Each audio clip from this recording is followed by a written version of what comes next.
नमस्कार. मी भाग्यश्री पाठक. मार्केट आणि मी हा सोप्या मराठीतून शेअर मार्केट समजावून सांगण्याचा माझा एक उपक्रम.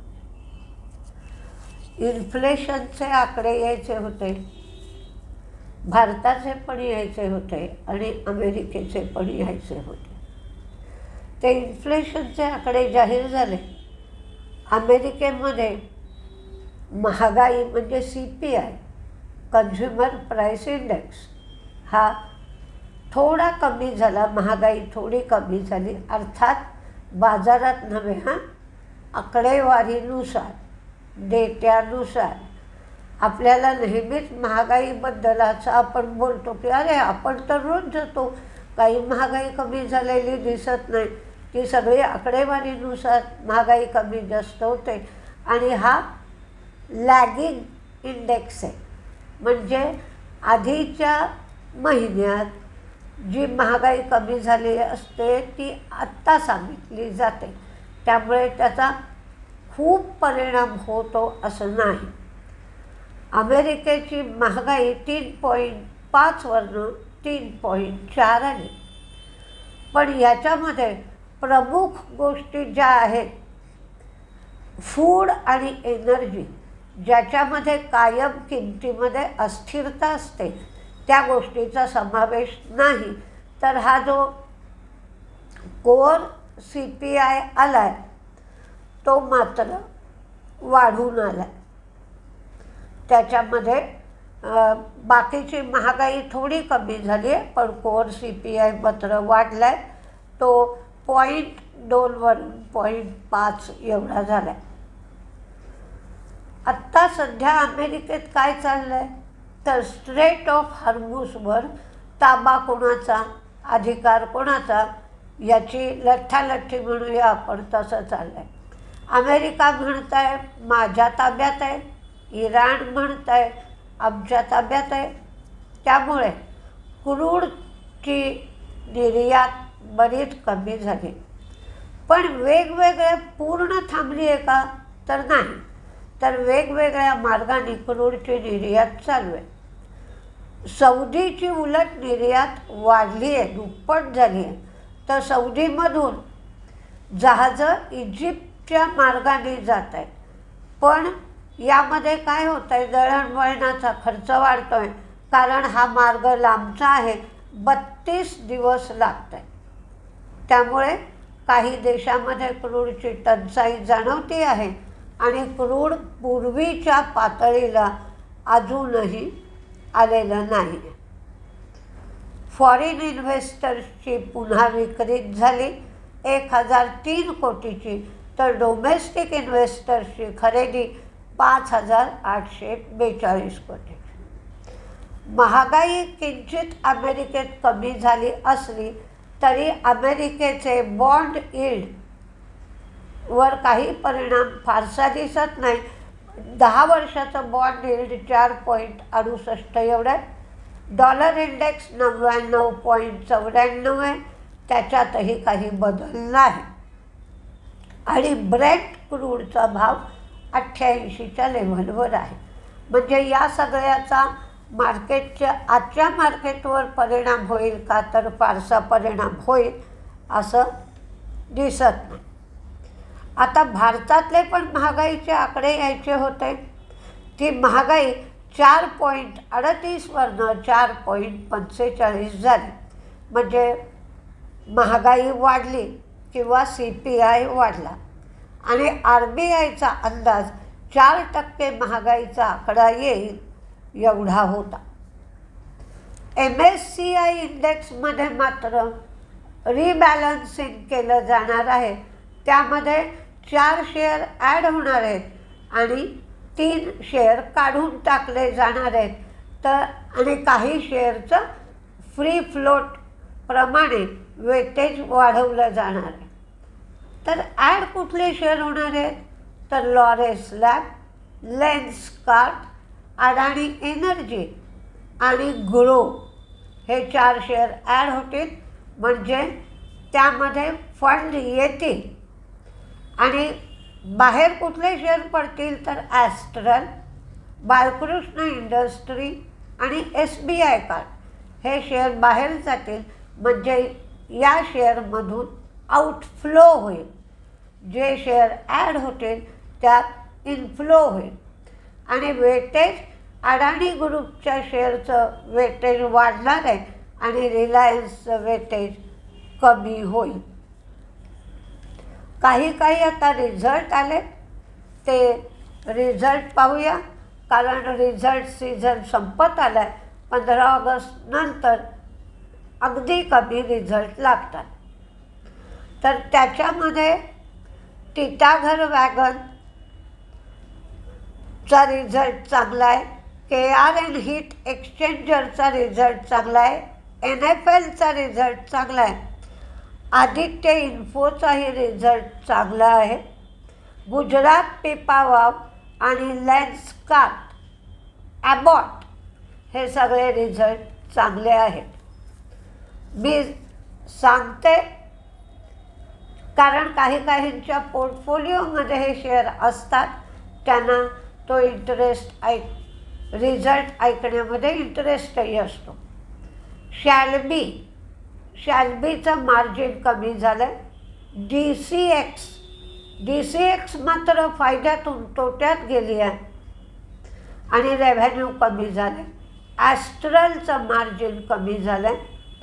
अल्ट्राटेकचे प्रमोटर पिलानी इन्व्हेस्टमेंट हे 17 लाख शेअर विकण्याची शक्यता आहे ब्लॉक डीलच्या माध्यमातून. हे ब्लॉक डील आज होईल. 0.6% इक्विटी विकली जाणार आहे. 1909 कोटी गोळा होतील आणि फ्लोअर प्राईस 11,481 रुपये ठेवली आहे. ती कालच्या प्राईसपेक्षा 3% डिस्काउंट आहे. आता हे जर डील म्हणून पाहिलं तर पिलानी इन्व्हेस्टमेंटचा शेअर लिस्टेड असल्यामुळे वाढण्याची शक्यता आहे. त्यांना तेवढे पैसे मिळतील. आणि अल्ट्राटेकच्या बाबतीत मात्र किती डिमांड आहे, काय होत आहे, कोण बाईंग करत आहे, याच्याकडे सगळ्यांचं लक्ष राहील. अपोलो हॉस्पिटलचाही रिझल्ट चांगला आहे. टाटा मोटर्स मार्जिन कमी झालं आहे. ॲबॉट रिझल्ट चांगला आहे. जे रिझल्ट चांगले आले, अपेक्षेपेक्षा सुद्धा चांगले दिसत आहेत, ते शेअर तेजीत राहण्याची शक्यता आहे. IRCTCचं मात्र प्रॉफिट फ्लॅट राहिलं आहे, रेव्हेन्यू वाढला आहे. ज्युबिलंट फूड म्हणजे फूड ॲडमिनिस्ट्रेशन महाराष्ट्र किंवा FDA यांनी 5 रेस्टॉरंट जे आउटलेट्स आहेत त्यांचं FSSAIचं जे लायसन्स आहे ते लायसन्स सस्पेंड केलेलं आहे.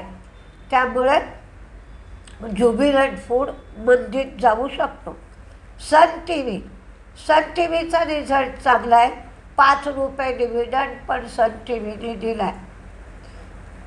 सन टीव्ही तेजीत राहण्याची शक्यता आहे. गुजरात पिपावावचाही रिझल्ट चांगला आहे. आणि तिसरा रिझल्ट लेन्सकार्ट, तर लेन्सकार्टचाही रिझल्ट चांगला आहे, शेअर तेजीत राहील. इरकॉनचा रिझल्ट मात्र मिक्स बॅग आहे.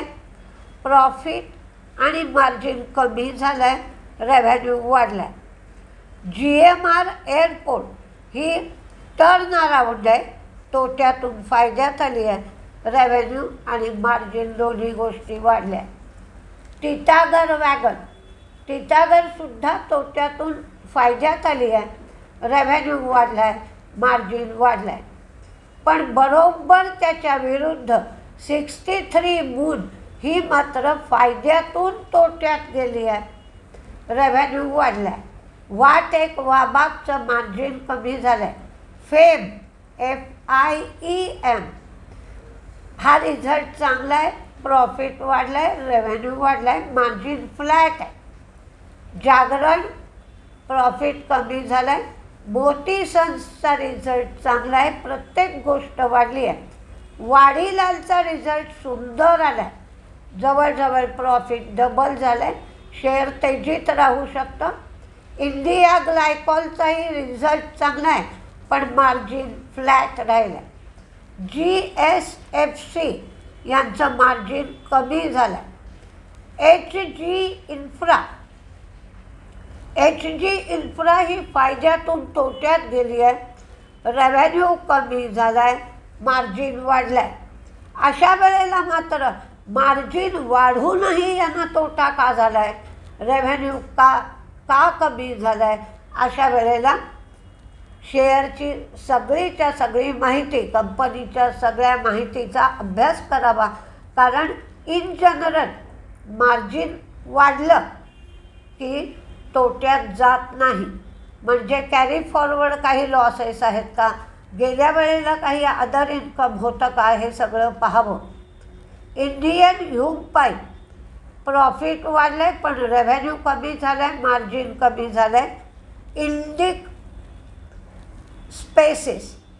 स्पेसेस यांचा लॉस कमी झाला आहे, नवीन लिस्टिंग आहे, पण रेव्हेन्यू आणि मार्जिन वाढलं आहे. अरविंदचं प्रॉफिट फ्लॅट, रेव्हेन्यू मार्जिन वाढलं. EMS कमजोर रिझल्ट आहे. KRN हीट एक्सचेंजर रिझल्ट सुंदर आहे, शेअर तेजीत राहील. नॅशनल फर्टिलायझर तोट्यातून फायद्यात आली, रेव्हेन्यू वाढलं, मार्जिन वाढलं. पण नॅशनल फर्टिलायझरचा जो रिझल्ट आहे तो स्टेबल राहत नाही. एखाद्या क्वार्टरमध्ये एकदम कमजोर रिझल्ट येतो, एखाद्या क्वार्टरमध्ये चांगला येतो. त्यामुळे जरी इंट्राडे करायला घेतलात तरी स्ट्रिक्ट स्टॉप लॉस लावावा. हिंदवेअर होम इनोव्हेशन ही तोट्यातून फायद्यात आली, रेव्हेन्यू वाढला. VIP यांचा लॉस वाढला. टेस्टी बाईट मार्जिन कमी झालं. आदित्य इन्फो रिझल्ट चांगला आहे, शेअर तेजीत राहू शकतो, प्रत्येक गोष्ट वाढली. स्कोडा ट्यूब यांचं प्रॉफिट आणि मार्जिन कमी झालं, पण रेव्हेन्यू वाढला. श्रीनगर हाऊस मार्जिन कमी झालं आणि ला ओपाला ग्लास यांचं प्रॉफिट आणि रेव्हेन्यू दोन्हीही वाढलं.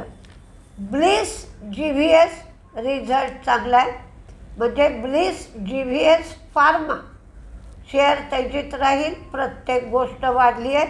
त्याविरुद्ध श्रीराम प्रॉपर्टीचा रिझल्ट मात्र कमजोर आहे. सॅन्सेरा इंजिनिअरिंग रिझल्ट छान आला आहे, पण SKFचा रिझल्ट मात्र कमजोर दिसतो आहे. बाजेल प्रोजेक्ट हा शेअर काल वाढला होता. कालही त्यांना 400 कोटीची ऑर्डर मिळाली होती, तर आजही 600 कोटीची ऑर्डर मिळाली आहे. आणि जिओ फायनान्स आणि बँक ऑफ अमेरिका यांनी जिओ क्रेडिटसाठी एक जॉईंट व्हेंचर केलं आहे. यामध्ये बँक ऑफ अमेरिकेचा स्टेक 49.9% एवढा असेल आणि हे डील व्हायचं आहे 18,268 कोटींचं.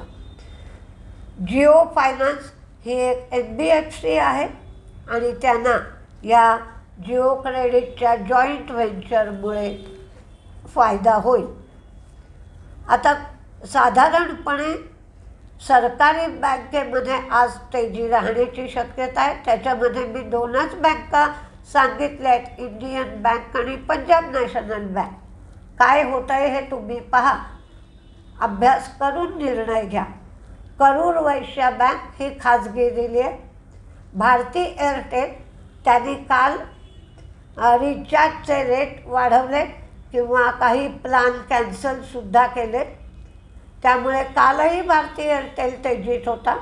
Aditya Birla sun life AMC, Tata motors, national fertilizers, Sumeet इंडस्ट्रीमध्ये मात्र प्रमोटरनी खरेदी केली आहे म्हणून सुमित इंडस्ट्री, ABB, पॉलीकॅप आणि तुम्ही जर कमॉडिटीमध्ये बघत असाल तर चांदीमध्ये तेजी राहू शकते, अर्थात आपल्या मार्केटला. त्यामुळे तुम्ही हिंदुस्तान झिंक पाहू शकता आणि नॅचरल गॅसमध्ये सुद्धा तेजी राहू शकते.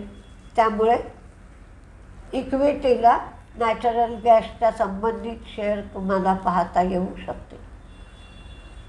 पण काल मार्केटमध्ये पुन्हा मंदी जाणवत होती.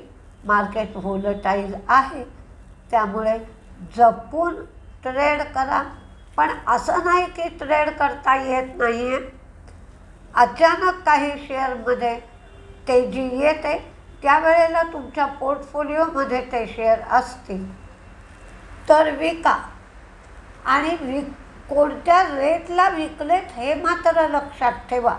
आणि ज्या वेळेला तो शेअर पडेल त्यावेळेला पुन्हा तुमच्या पोर्टफोलिओमध्ये अर्थात चांगल्या क्वालिटीचा शेअर असेल तर ॲड करू शकता.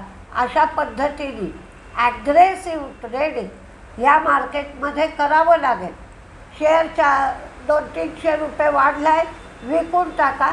300 रुपये मंदीत गेला आहे किंवा कमी झाला आहे तर तो पुन्हा ॲड करा. म्हणजे असे मधल्यामध्ये 300-400 रुपये तुम्हाला ट्रिकी ट्रेडिंग करून कमवता येऊ शकतात. तर बघूया आज काय काय होत आहे ते. अर्थातच मार्केट जसं जात आहे तेच महत्त्वाचं. मार्केटचे निर्णय महत्त्वाचे, कारण सिंहासनावर मार्केट आहे. त्यामुळे मार्केट जसं बदलेल तसं आपल्याला बदलावंच लागेल. त्याला मात्र पर्याय नाही. बघूया काय काय होत आहे ते. नमस्ते.